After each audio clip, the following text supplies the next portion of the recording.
what's up you guys, the Curious Owl here, and today I'm going to be sharing with you guys my thoughts on the book Spirit Bound by Richelle Mead, the 5th book in the Vampire Academy series.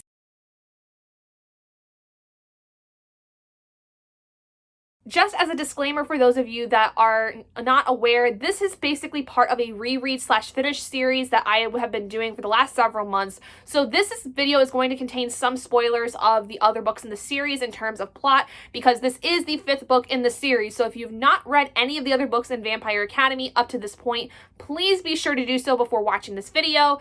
That's all I'm going to say. Let's get on with the story. So this takes place basically a few months after the events of Blood Promise, where Rose has been basically getting a lot of messages from Dimitri, who has been basically threatening his return and saying that he is going to come kill her when she has finished graduating from St. Vladimir's after having been readmitted into it after having left in Blood Promise to go find Dimitri.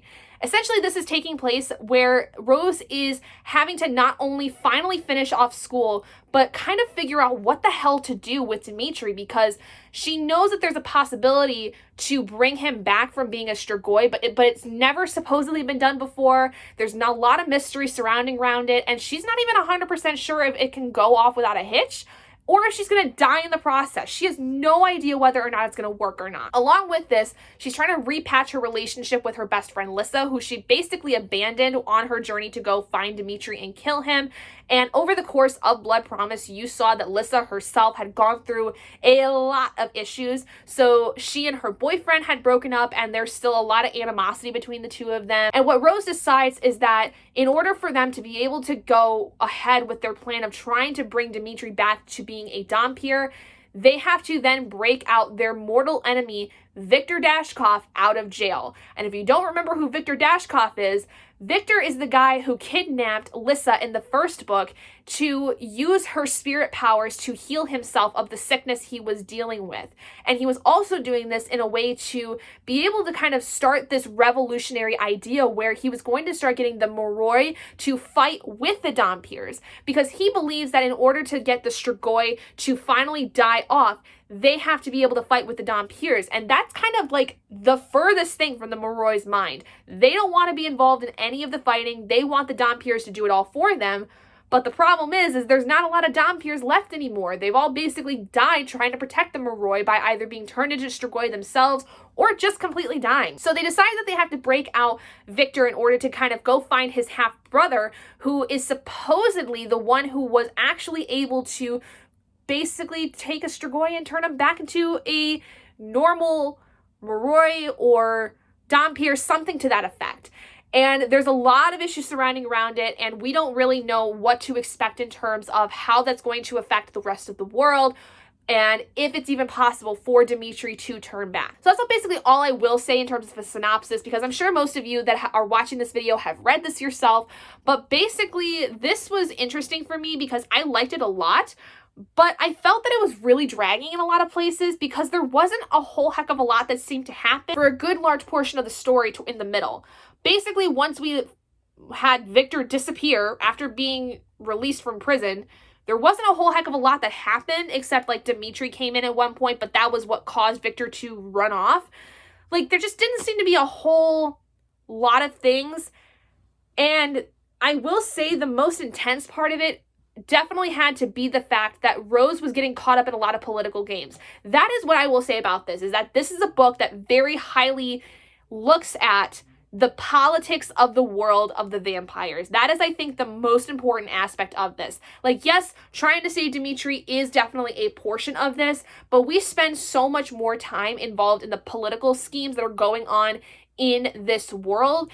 And there's a lot of shit that goes down that Rose gets involved in where she might not necessarily want to be involved in it, but she's kind of the scapegoat in a lot of ways. And so I'm very, very interested to see how this is going to play out, especially in the last book, because Last Sacrifice is going to be picking up right at the very end of this one, where basically Rose is going to trial for supposedly killing the Moroi queen.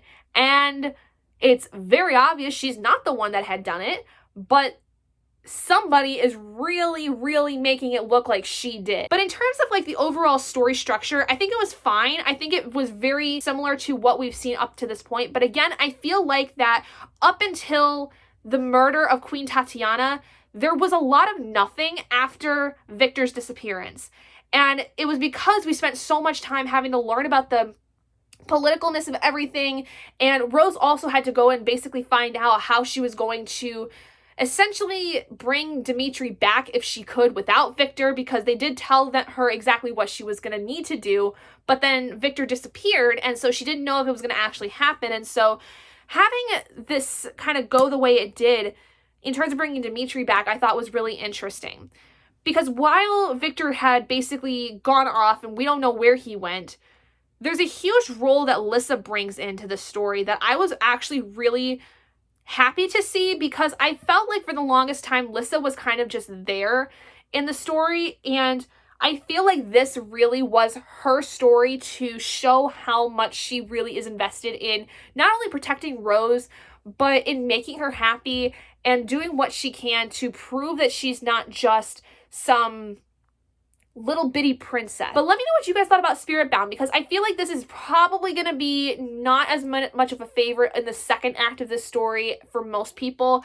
I feel like that when it comes to the second act of this storyline, Blood Promise is the one that's going to be like a lot of people's favorites. It definitely is one of my favorites in this series, but this one was much less of a favorite. I still gave it 4 out of 5 stars because I think that overall it was perfectly fine.